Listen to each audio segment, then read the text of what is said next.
there I was, December 31st, 2011, preparing to hang up my maroon beret from the 82nd Airborne Division at Fort Bragg and transition to being a federal employee.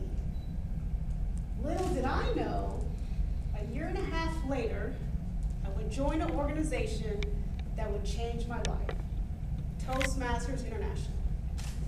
Madam Toastmaster, fellow Toastmasters, and our lovely guests here this evening, how do you reach your full potential? Well, for me, it was Toastmasters. That's how I learned to reach my full potential. You would think, after 22 years of being in the United States Army, traveling the world a few times, going to combat twice, and working with individuals from countries from all around the world, that I would have reached my full potential. Not exactly. When I joined Toastmasters in August of 2013 in Durham, North Carolina, at the Environmental Protection Agency, I was excited. My first meeting, I was sitting in the front row, I was sitting right here, I was like, oh, I gotta hear everything, giving a speech, I'm sorry that I'm moving around so much, giving a speech, I want to do table topics. What is that evaluator thing?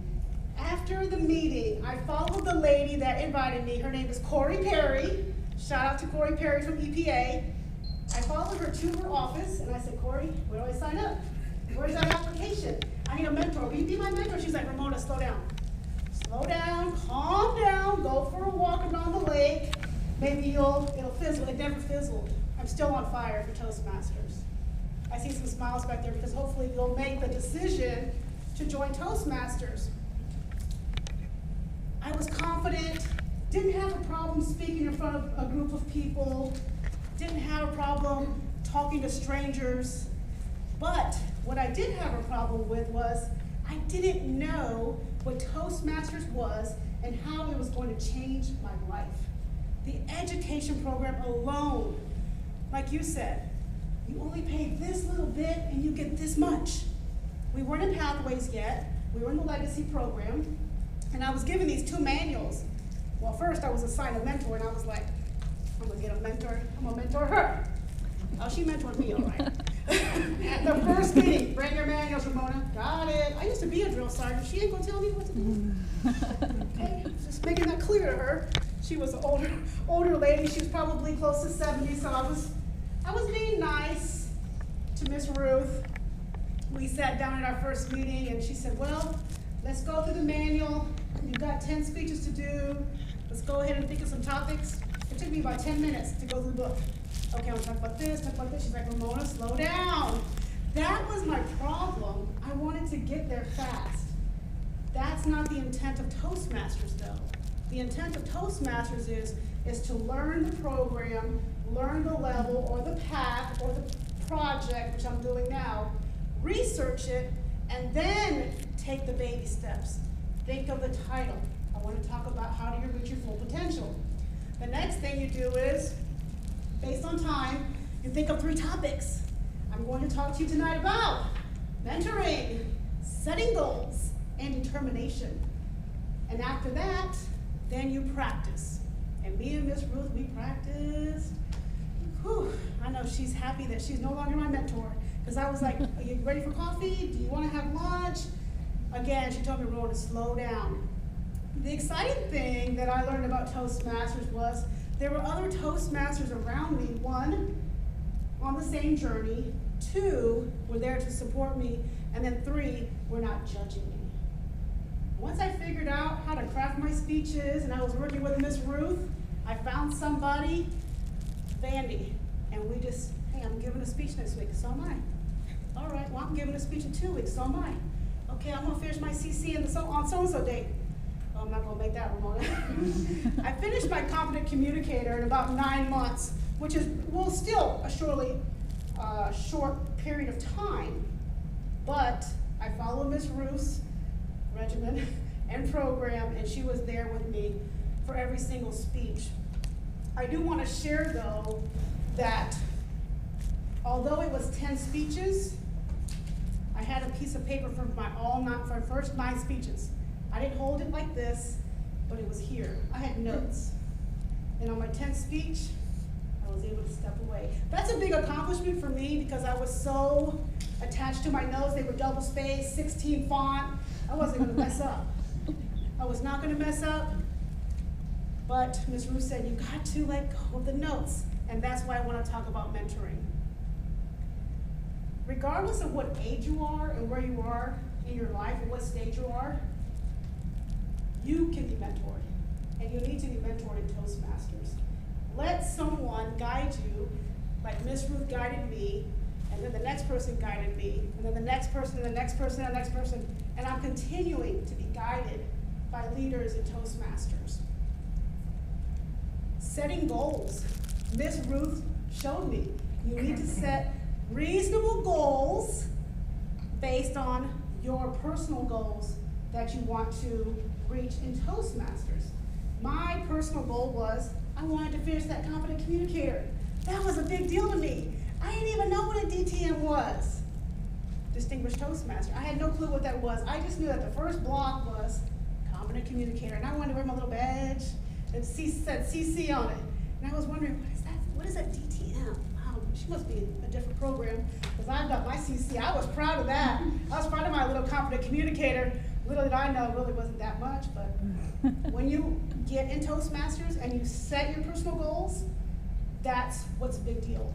And your fellow Toastmasters celebrate you. So when I finished my Confident Communicator, I made enchiladas, I made rice, I made beans, I brought pop, I brought water. I said, what's going on? I said, I did it. I finished my Confident Communicator, it's party time. And then my mentor said, Ramona, you forgot to do your Confident Leader. I was like, oh my God.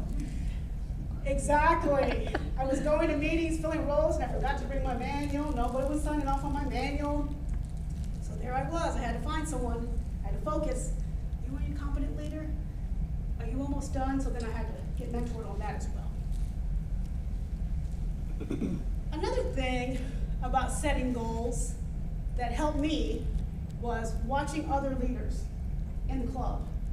So I saw the Vice President of Education. I was like, that's interesting. I think I could coach people and help them in their education program. So I volunteered next time there was elections. And what we did in our club is what we call in the military, left seat, right seat. So when the person is in charge of education, I would just kind of follow them along and go to their office to see what reports they were running. The other thing that I liked about that was whatever the individual was teaching me, I had a filter. Whatever I didn't like, I just filtered it out. Just filter it out. Because you have to be your own leader. As long as you're taking care of the members and you're making it fun, you're still going to meet that goal. So I was setting goals now on the leadership side. My first year in Toastmasters, I was obviously, you can see I was on that train to finish my Confident Communicator. My second year, I was Vice President of Education. I loved that. That's a really hard job, but it's very rewarding. When you see individual Toastmasters finish their CC, their CL, their Advanced Communicator Bronze, so on and so forth, I decided, well, I think I could be club president. I put my name in the hat and I got elected. And I was like, I really like this. The other thing about leadership in Toastmasters is when I was the Vice President of Education and when I became the club president, someone put a bug in my ear, you should go visit other clubs. There's other clubs I can go visit. There I was. I was all over RTP, Durham, Raleigh, Cary. They was like, who is that Ramona Baylor girl? They told me I could come visit, so I just visit. And you pick up tidbits from those clubs and you bring them back to your club. Hey, they did a reverse meeting. We should do that. Hey, they did a theme meeting at their club. We should do that. Hey, they ate their food before we got started. Let's do that, because I feel good now. I feel really good. And it came to me that I could, after I visited all these clubs, be a leader for those clubs. And that's when I put my name in the hat to be an area director. So I was over 4 or 5 clubs in the RTP area. After that, I had a small transition, as we do in life. I had to move from Durham to Fayetteville. I didn't take any time off of Toastmasters, but I was learning the clubs in that area, and I thought to myself, when the little light went off, I could be a district leader. I could see myself leading Toastmasters in a larger scale, and that's what I did, and that's where I am now. I'm the club growth director for the East. There I was, May 5th, 2018. I heard my name, that I had won the election of maybe over 100 and some votes, so it was obvious that I had won. And while I was standing there, receiving my little pin, I thought to myself, wow, I am here now to impact not just a few Toastmasters, but many Toastmasters. What are you willing to do to reach your full potential? Madam Toastmaster.